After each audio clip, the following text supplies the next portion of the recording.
በስመ አብ ወወልድ ወመንፈስ ቅዱስ አሐዱ አምላክ አሜን።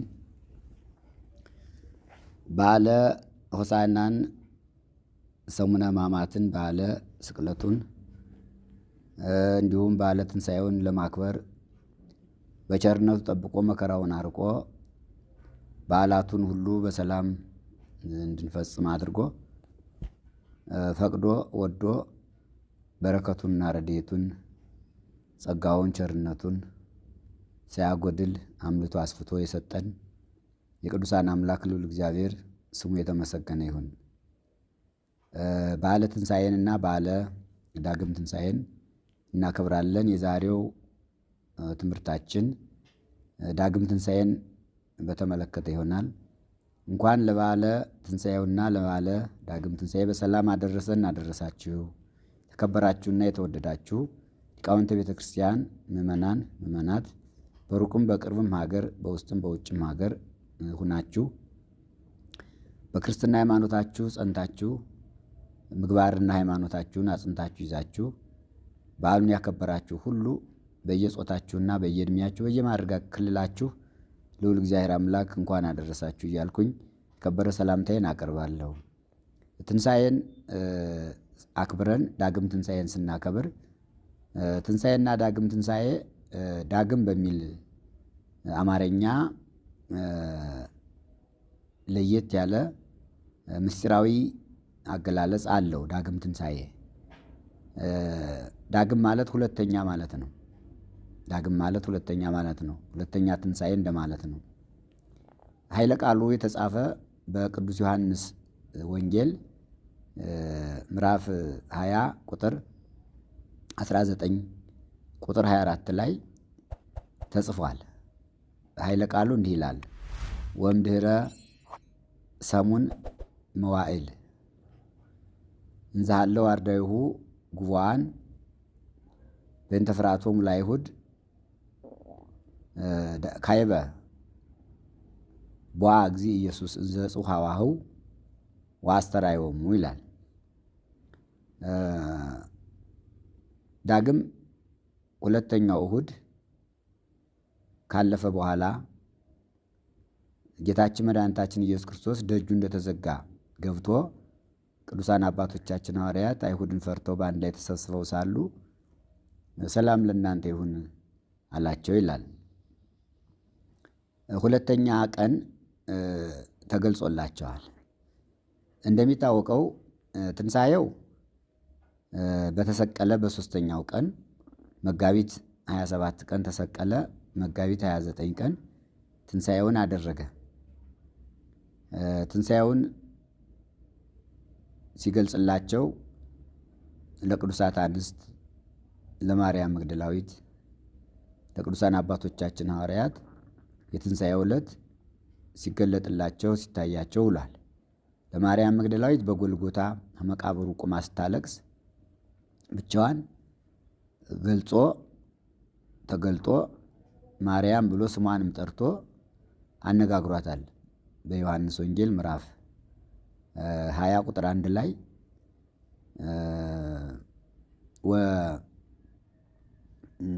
ማርያም መግደላዊት እዚያ ቁማ ስታለቅስ እንደተገለጸላት ወበእሑድ ሰንበት መጻት ማርያም መግደላዊት ይላል። ማርያም መግደላዊት እሑድ ሌሊት መጣች።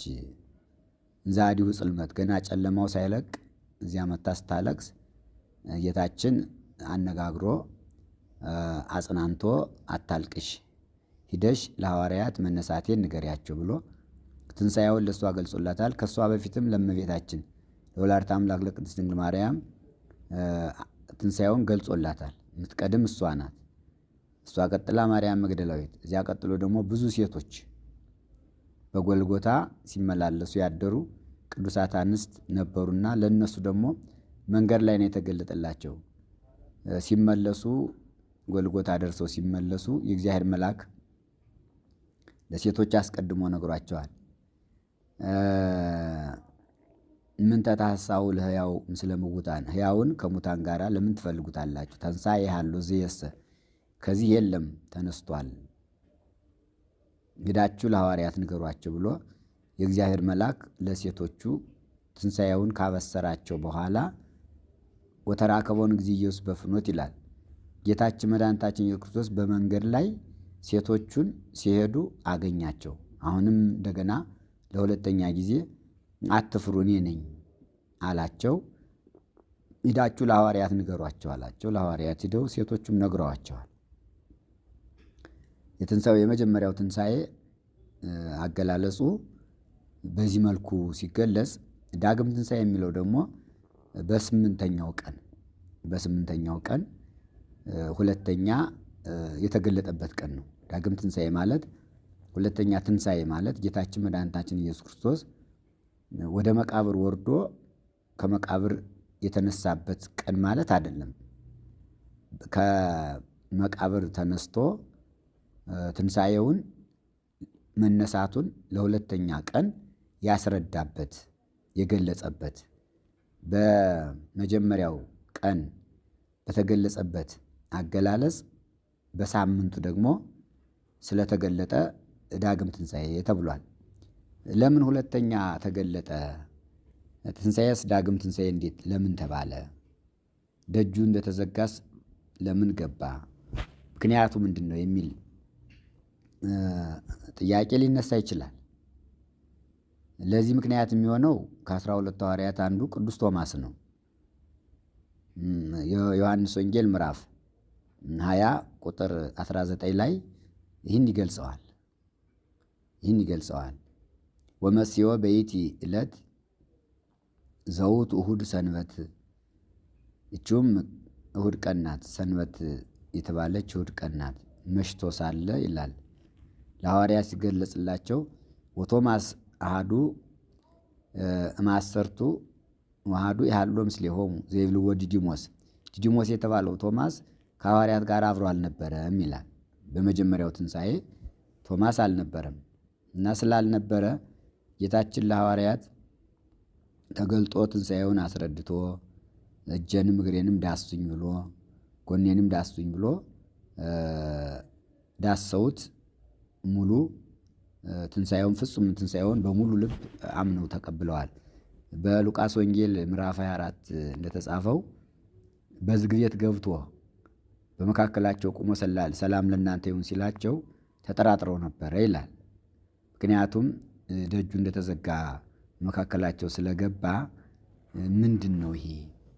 ሌላ ነገር ነው፣ መንፈስ ነው መስሏቸው ሲጠራጠሩ፣ አትጠራጠሩ፣ ለመንፈስ ለሰይጣን ወይም ለምታት አጥንት ስጋ ስለሌለው እኔ ግን ስጋና አጥንት ስላለኝ እጆችን እግሮችን ዳሳችሁ ተረዱ ብሏቸው እጆቹንም እግሮቹንም ዳሰው እሱ መሆኑን ተረድተዋል። እና ይህን ካዩ በኋላ ቅዱስ ቶማስ የትንሣኤ ዕለት ስላልነበረ መጣ። በዚህ በትንሣኤው ውስጥ ደግሞ አሁን ማክሰኞ ቀን ቶማስ ተብሎ ነው የሚከበረው። ከትንሣኤ እስከ ዳግም ትንሣኤ ያሉት ዕለታት በራሳቸው ስያሜ ያላቸው። ስያሜያቸው እሁድ ትንሣኤ ይባላል። ሰኞ ማይዶት ይባላል፣ መሸጋገሪያ ማለት ነው። ማክሰኞ ቶማስ ይባላልና ቶማስ በተነሳ በሦስተኛው ቀን መጣና ሐዋርያትን በጽርሐ ጽዮን አገኛቸው። የጌታችን የመድኃኒታችን ኢየሱስ ክርስቶስ ነገር እንደምን ሆነ ብሎ ጠየቀ። በሚጠይቅበት ጊዜ እሱማ ተነስቶ በዝግ ቤት ገብቶ ዳሱኝ እዩኝ ብሎ ዳሰነው። ምግብም ያላችሁን አቅርቡ ብሎና አሳና የማር ወለላ አቅርበንለት በፊታችን በልቶ ለእኛም ባርኮ ሰጥቶን ፍጹም ትንሣኤውን አምነን ተረድተናል ብለው ለቶማስ ሲነግሩት ቶማስ እኔ እንኳን እጁን እግሮቹን ካላየው በቀኖት በችንካር የተቸነከረው እጆቹን እግሮቹን ካላየው አላምንም አለ ቶማስ።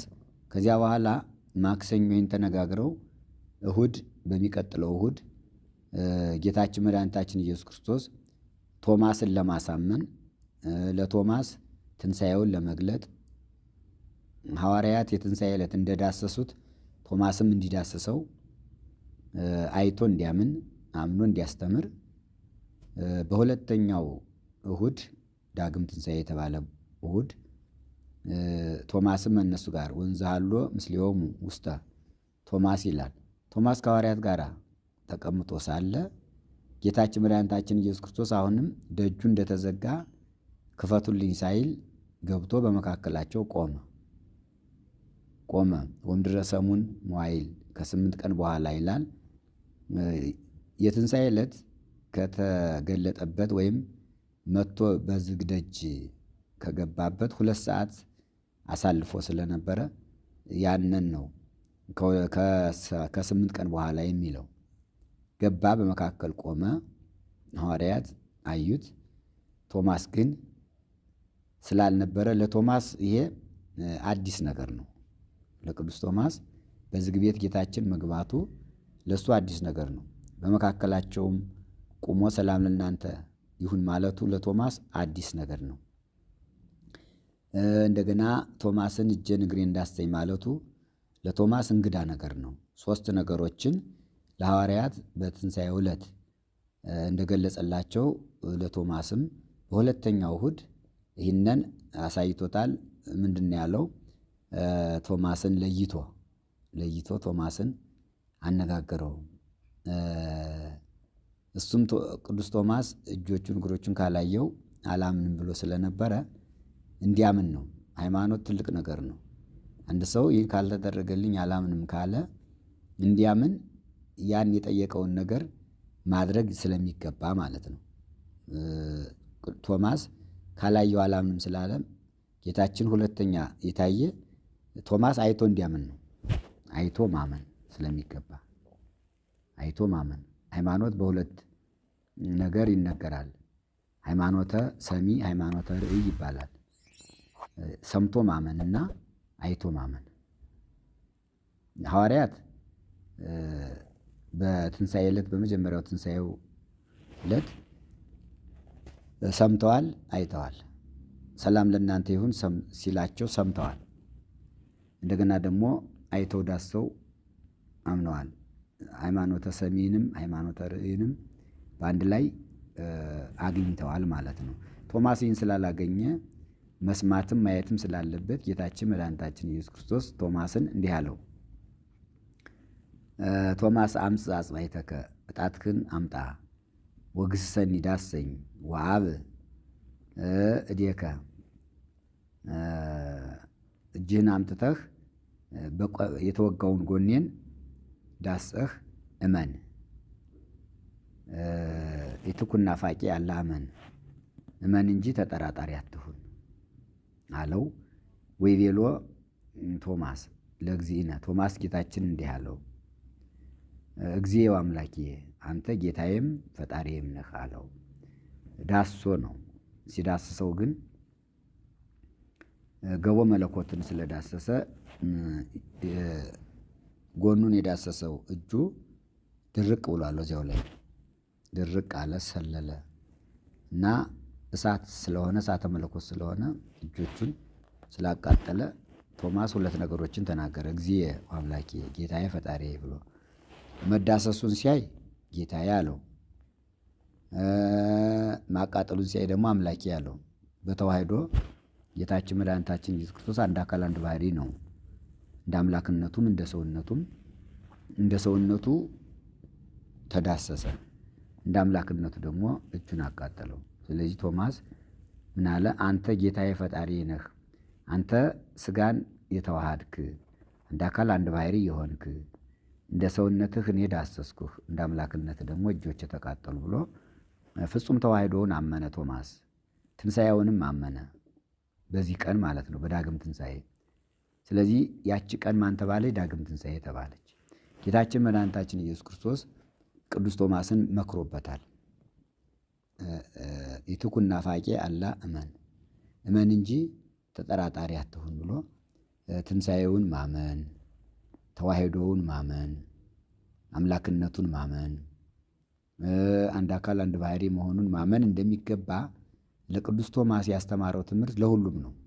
ማንም ሰው ኢየሱስ ክርስቶስን የባህሪ አምላክ መሆኑንና በተዋህዶ ሥጋ አንድ አካል አንድ ባህሪ መሆኑን ፍጹም ትንሣኤውን ማመን እንደሚገባ ያመነ ሰው ሁሉ ይህን ማመን አለበት። ክርስቲያን የሆነ ሰው ሁሉ ፍጹም ትንሣኤውን ማመን አለበት፣ መጠራጠር የለበትም ካለ በኋላ ለቶማስ አንድ ነገር ነገረው።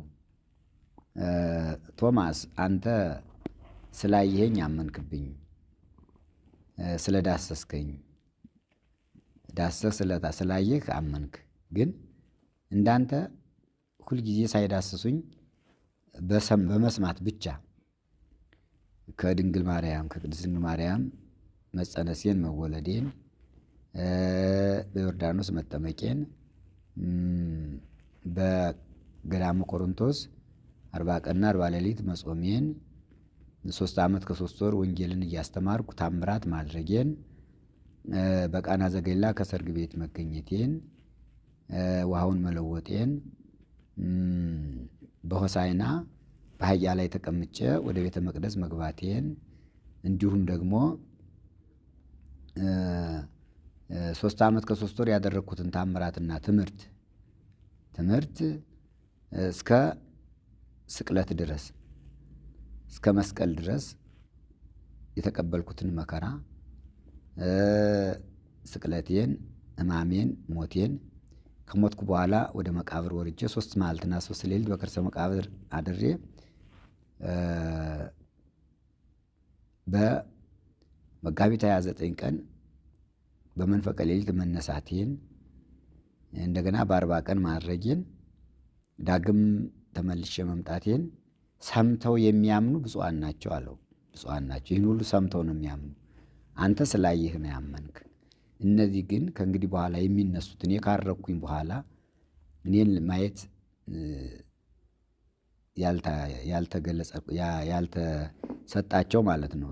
መታየቴን ጊዜው ያልገጠማቸው እድሉ ያልተሰጣቸው ግን በመስማት ብቻ ሐዋርያት በሚያስተምሩት ትምህርት ከሰማየ ሰማያት ወረደ፣ ከድንግል ማርያም ተወለደ፣ ተጠመቀ፣ ጾመ፣ ታመመ፣ ተሰቀለ፣ መከራ ተቀበለ፣ ሞተ፣ ተነሳ፣ አረገ ብለው የነገሯቸውን ትምህርት በመስማት ብቻ የሚያምኑ ብፁዓን ናቸው ብሎ ለሌሎቹ ምክንያት ሁኗል። የቅዱስ ቶማስ የዳግም ትንሣኤ እንዲገለጥለት እንዲዳሰስ ማድረጉ ለሁላችን ሳናይ ለምናምንበት ሁሉ ምክንያት ነው። የዳግም ትንሣኤ እንዲሁም ትልቅ ነገር ነው። አሁን በዓለም ያለው ሁሉ በክርስቶስ ክርስቲያን በወልዱ የተባለው ሁሉ ዛሬ አይቶ ሳይሆን ሰምቶ ነው የሚያምን። በሐዋርያት ስብከት በወንጌል በአራቱ ወንጌላውያን የጻፉትን ታምራቱንም ሁሉንም በማየት በመስማት ነው። አሁን ሁላችን 12 ዓመት ደም ሲፈሳት የነበረችውን ሴት በዓይናችን አላየንም፣ ግን በወንጌል ስለተጻፈ እናምናለን። ሰምተን ነው ማለት ነው። በወንጌል የተጻፈውን ሰምተን ከቅዱሳን ሐዋርያት ጀምሮ እስከ ምጽአት ድረስ የሚነሱ መምህራን በሚያስተምሩት ትምህርት በወንጌሉ የተጻፈውን እያነበብንም እየተማርንም እየሰማንም በመስማት ብቻ እናምናለን። ስለዚህ ዳግም ትንሣኤ ለእኛ ለክርስቲያኖች ትልቅ መሰረት ነው ማለት ይቻላል። ለምን ሰምተው የሚያምኑ ብፁዓን ናቸው ብሎ ስለተናገረ አሁን ሰምቶ የሚያምን ሰው ሁሉ ብፁዕ ነው ማለት ነው፣ ቅዱስ ነው ማለት ነው፣ ክቡር ነው ማለት ነው፣ ንጹሕ ነው ማለት ነው። ስለዚህ ቶማስን መክሮ አስተምሮ ለሌሎቹ ደግሞ ምክንያት እንዲሆን ሳያዩ የሚያምኑብኝ ብፁዓን ናቸው ብሏል። እና አሁን ብዙ ሰው ከሐዋርያት ዘመን ሐዋርያት በኋላ ጌታችን ካረገ በኋላ በመስማት እንጂ በማየት እድል አላገኘም፣ ዓለም በሙሉ ማለት ነው። እና ይህን ትምህርት ያስተማረበት ነው ዳግም ትንሣኤ። ሁላችንም በመስማት አምነናል። ሃይማኖተ ርእይ ትባላለች። የማየት አይቶ የማመን እድሉ ደግሞ በትንሣኤ ዘጉባኤ እኛን ይጠብቀናል። እሱን እናየዋለን፣ በአካል እናየዋለን። ሃይማኖተ ሰሚ በሃይማኖተ ርእይ ይፈጸማል ይላል። በመስማት የታመነ ሃይማኖት በማየት ይፈጸማል። ሐዋርያት ድምፁን ሰምተው መልኩን አይተው ትንሣኤውን አምነዋል። ቶማስም እንዲሁ ድምፁን ሰምቶ መልኩን አይቶ ዳሱ አምኗል።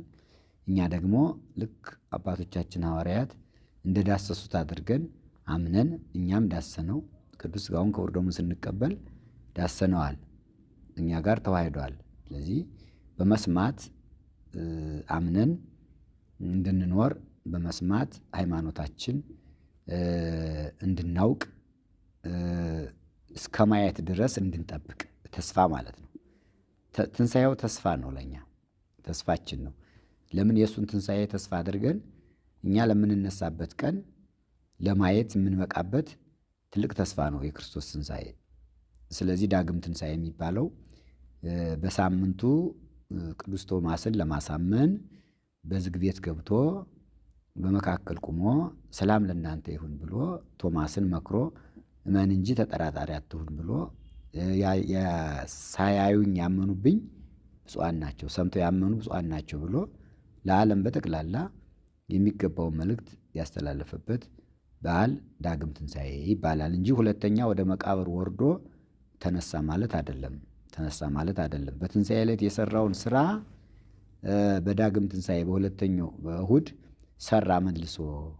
የመጀመሪያው ትንሣኤ በዳግም ትንሣኤ ተረጋገጠ፣ ጸና፣ ተረዳ፣ ፍጹም ሆነ። ለቶማስ መጀመሪያ ነው፣ ለሐዋርያት ግን ሁለተኛ ቀን ነው ያዩበት ማለት ነው። እና ዳግም ትንሣኤ ማለት ይሄ ነው። ቅዱስ ቶማስም ሁለት ነገሮች ይጠብቁት ነበር። አንደኛው ቶማስ ትውልዱ ከሰዱቃውያን ወገን ነው ይላል መጽሐፍና ሰዱቃውያን ደግሞ ትንሣኤ ሙታንን አያምኑም፣ አይቀበሉም። እና እሱ እንዲያምን ሰዱቃውያን ዘመዶቹም እንዲያምኑ እነሱንም ለማሳመን ነው። የቶማስ ለየት ያለበት ምክንያት እሱ ዳሶ አይቶ ፍጹም ትንሣኤውን እንዲያምን። ሁለተኛው ሂዱና አሕዛብን አስተምሯቸው፣ አጥምቋቸው፣ ስታጠምቋቸው በአብ በወልድ በመንፈስ ቅዱስ አጥምቋቸው ብሎ የዛን ዕለት የትንሣኤ ዕለት ለሐዋርያት ያስተማረው ትምህርት አለ።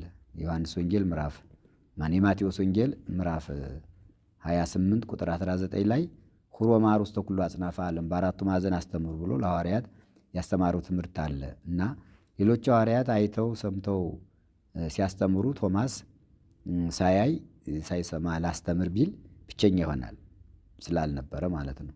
ስለዚህ ትልቅ ሐዋርያ ስለሆነ እሱ አይቶም ሰምቶም እንደ ሌሎች ሐዋርያት እንዲሰብክ እንዲያስተምር ነው ዳግም ትንሣኤ ለቶማስ ምክንያት ሆኖለት ለቶማስ ተገልጦ ሌሎችም ሐዋርያት ያስተማረበት ማለት ነው። ሌላው ቅዱስ ቶማስ ታምራት ተደርጎለታል። የእመቤታችን ትንሣኤን ባየ ጊዜ እንዲሁ በደመና ሲመጣ ሌሎቹ ሳያዩ ደግሞ ለሱ ተገልጻለት እመቤታችን ተጸጽቷል። የልጅችን ትንሣኤ አብሬ ሳላይ አሁን ደግሞ ብቻዬን ብሎ ተጸጽቷልና ቅዱስ ቶማስ ፍጹም ትልቅ ሰው ነው፣ ትልቅ ሐዋርያ ነው። ሀገረ ስብከቱ ህንድ ነው፣ ህንደኬ ነው። እቺ ገቦ መለኮትን የመለኮትን ጎን የዳሰሰች እጁ ደግሞ እስከ ዛሬ ድረስ በታምራት ትኖራለች። ይህም ለቶማስ ትልቅ ክብር ነው። ማዕረጉ ክብሩ የዳግም ትንሣኤ ዕለት የጌታን ጎን መዳሰሱ ለእሱ ማዕረግ ክብር ተሰጥቶታል። እሱም ፍጹም ልቡናው እንዲያምን እጁ ተቃጥላለች፣ ደርቃለች፣ ሰላለች። ለሌላው ደግሞ አብነት እንዲሆን እስከ ዛሬ ድረስ ገቦ መለኮትን የዳሰሰች እጁ በህንድ ሀገር ተቀምጣ በተአምር ከደሴት ውስጥ ነው የምትኖረው። ደሴት ከባህር ውስጥ ደግሞ ቤተ ክርስቲያን አለ። ከቤተ ክርስቲያኑ ውስጥ መንበር አለ። ከታቦቱ ላይ ያች እጅ ትኖራለች ተቀምጣ እና በየዓመቱ ታምር ታደርጋለች። በተለይ ጥር 21 ቀን የእመቤታችን በዓለ ዕረፍት የአስተርዮ ዕለት በየዓመቱ ትሾማለች፣ ትሽራለች ይላል እና ምንድነው የምታደርገው? ከመንበሩ ላይ ነው የተቀመጠችና ካህናት ሊያገለግሉ ሲገቡ አንዱን ካህን እጁን ትይዘዋለች፣ ትጨብጣለች። ብቸኛ ናት፣ ግን እግዚአብሔር ክብሩን ስለገለጸ የጌታን አካል ስለዳሰሰች ያ መዳሰጿ ክብር ሁኖት ለቶማስ እጁ አሁንም ስትዳስስ ትኖራለች ይላል። ይህ ጸጋ ነው፣ ክብሩ ነው እና አንዱን ሊያገለግሉ ከገቡት ካህናት አንዱን ሂዳ ትይዘዋለች፣ ትጨብጠዋለች። አንተ አገልግል ትለዋለች። 1 ዓመት ያገለግላል። ዓመት ካገለገለ በኋላ ደግሞ ሌላ ትተካለች። እሷ በሚቀጥለው በ21 ደግሞ ጥር 21 ቀን ሌላውን ትይዛለች። እንዲህ እያደረገች እስከ ምጽአት ድረስ የቅዱስ ቶማስ እጁ ስትሾም ስትሽር ትኖራለች ማለት ነው። እና የዳግም ትንሣኤው ተአምር አልተቋረጠም እስካሁን ድረስ። ለቅዱስ ቶማስ ይህ ክብሩ ነው። ኋላም መከራ ተቀብሎ ነው በሐዋርያነቱ የሞተ። ዳግም ትንሣኤ ለሁላችን ነው።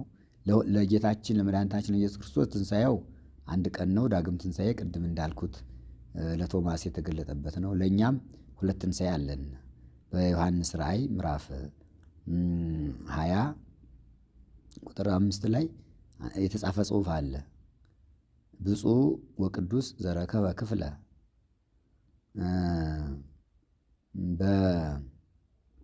በትንሣኤን ትትቀድም መጽያ ይላል። አስቀድማ በምትመጣ ትንሣኤ እድል ፈንታ ጽዋ ተርታ ያገኘ ሰው ቅዱስ ነው፣ ብፁዕ ነው፣ ቅዱስ ነው ይላል። ትንሣኤ ለእኛ 2 ትንሣኤ እንዳለን ይነገራል በመጽሐፍ። ግን ሙተን የምንነሳበት በስጋችን የምንነሳበት አንድ ትንሣኤ ነው። የመጀመሪያው ትንሣኤ ማመን ነው። ሃይማኖት ትንሣኤ ይባላል። ያመነ ሰው ተነሳ ይባላል። ያላመነ ሰው ደግሞ እንደሞተ ነው የሚቆጠረው። ሐዋርያው ዮሐንስ ይህንን በሰፊው ገልጦላል። ራዕየ ዮሐንስ ምዕራፍ 20 ስንመለከት ስለዚህ ብዙ ይናገራል። ሰው ካላመነ ካልተጠመቀ ቅዱስ ሥጋውን ክቡር ደሙን ካልተቀበለ የሞተ ማለት ነው። ስሙም ትንሣኤ ልቡና ወይም ትንሣኤ ሕሊና ይባላል። በሕሊናው የተነሳ በልቡ ያመነ ይሄ ተነስቷል ማለት ነው። ያላመነ ያልተጠመቀ ሰው ግን የሞተ ነው። ለምን? ሕይወት ክርስቶስ ስለሆነ። ክርስቶስን ያላገኘ ሰው፣ ጥምቀቱን ያላገኘ ሰው፣ ሥጋውን ደሙን ያላገኘ ሰው ሕይወት የለውም። ከሕይወቱ ከክርስቶስ ጋር አልተገናኘም። ስለዚህ ይሄ ትንሣኤ ሕሊና ወይም ትንሣኤ ልቡና ይባላል። አሁን ያመነ የተጠመቀ ሰው ሁሉ የመጀመሪያውን ትንሣኤ ልቡናን አምኗል። ትንሣኤ ልቡና ማለት በልቡናው በክርስቶስ አምኗል። የክርስቶስን ትንሣኤ አምኗል። ሁለተኛ እንደሚነሳም ደግሞ አምኗል በልቡናው። ይህ የመጀመሪያው ትንሣኤ ነው። ሁለተኛው ትንሣኤ ደግሞ ኋላ በትንሣኤ ዘጉባኤ በሥጋና ነፍስ ተዋህደው ይነሳሉ እና ዳግም ትንሣኤ ለሰውም አለው ለማለት ነው። ለሰውም ዳግም ትንሣኤ አለው። የመጀመሪያው ትንሣኤ ልቡና፣ ትንሣኤ ሕሊና ማመን፣ አምኖ መቀበል፣ ትንሣኤውን ማመን፣ ሕማሙን፣ ሞቱን ማመን፣ ልደቱን አጠቃላይ ክርስቶስን ማመን፣ አምኖ ደግሞ ተጠምቆ መኖር። እንዲሁም 1000 ዘመን ከክርስቶስ ጋር ነግሰው ይኖራሉ ይላል። ይኖራሉ። ይሄ ያመኑት ሰዎች ናቸው። ከክርስቶስ ጋር ተዋህደው አብረው ቅዱስ ሥጋውን ክቡር ደሙን ተቀብለው በጥምቀት ልጅነትን አግኝተው ከእሱ ጋር 1000 ዘመን ይኖራሉ። 1000 የተባለው ቁጥር ፍጹም ነው። እስከ ትንሣኤ ዘጉባኤ ያለው ሁሉ ከክርስቶስ ሰው መሆን ጀምሮ ያለው እስከ ዳግም እኛ እስከምንነሳበት ድረስ ያለው 1000 ዘመን ተብሎ ተቆጥሯል እና ከእሱ ጋር አብረው ይኖራሉ ሲል በተዋህዶ ነው። በተዋህዶ እኛ ከሱ እሱ ከኛ ጋራ የጸጋ ተዋህዶ ተዋህደን በጥምቀት በልጅነት በሥጋው በደሙ እኛ ከሱ ጋር እንዋሃዳለን፣ እሱ ከኛ ጋር ይዋሃዳል። ይህንን ነው ከክርስቶስ ጋር አብረው ይኖራሉ የሚለው። ኋላ ግን የመጨረሻው ትንሣኤ ሥጋ ነው ወይ ትንሣኤ ዘጉባኤ ነው። ያን ጊዜ ሁሉም ኃጥእም ጻድቅም ሁሉም ከትንሣኤ የሚቀር የለም፣ ይነሳል። ተነስቶ ጻድቃን መንግሥተ ሰማያትን ይወርሳሉ፣ ኃጥአን ገሃነመ እሳትን ይወርሳሉ። ክርስቶስ ጋር ለመኖር ሁለቱንም ትንሣኤ ልቡናንም ትንሣኤ ሥጋንም ክርስቲያኖች ይዘው ይኖራሉና ይህ ዳግም ትንሣኤ ለእኛም ለመጀመሪያው ለትንሣኤ ሕሊናና ልቡና ለመጨረሻው ትንሣኤ ሥጋ ዘጉባኤ ትንሣኤ ዘጉባኤ ምልክት ነው ማለት ነው እና ይህን ይመስላል እንግዲህ በዳግም ትንሣኤው ቅዱስ ቶማስን እንደ ጎበኘውና እንዲያምን እንዳደረገው እኛም በሃይማኖታችን ጸንተን ቶማስን እንድንኖር ቶማስን እመን እንጂ ተጠራጣሪ አትሁን እንዳለው እኛም ከጥርጥር ከኑፋቄ ከክደት ርቀን ፍጹም እምነት ፍጹም ትንሣኤውን አምነን ፍጹም ልደቱን ጥምቀቱን ሕማሙን ሞቱን ስቅለቱን መቃብሩን መቀበሩን መነሳቱን እርገቱን ዳግም ምጽአቱን አምነን በረከትና ክብር አግኝተን የማታልፍ መንግሥተ ሰማያትን እንድንወርስ ለዳግም ትንሣኤ የበቃን ሆነን እንድንገኝ የአምላካችን ቅዱስ ፈቃዱ ይሁንልን። ዳግም ትንሣኤ ማለት ለቅዱስ ቶማስ የተገለጠበት ቀን ማለት ነው።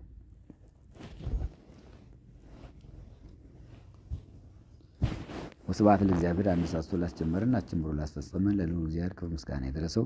ይቆየን። አሜን።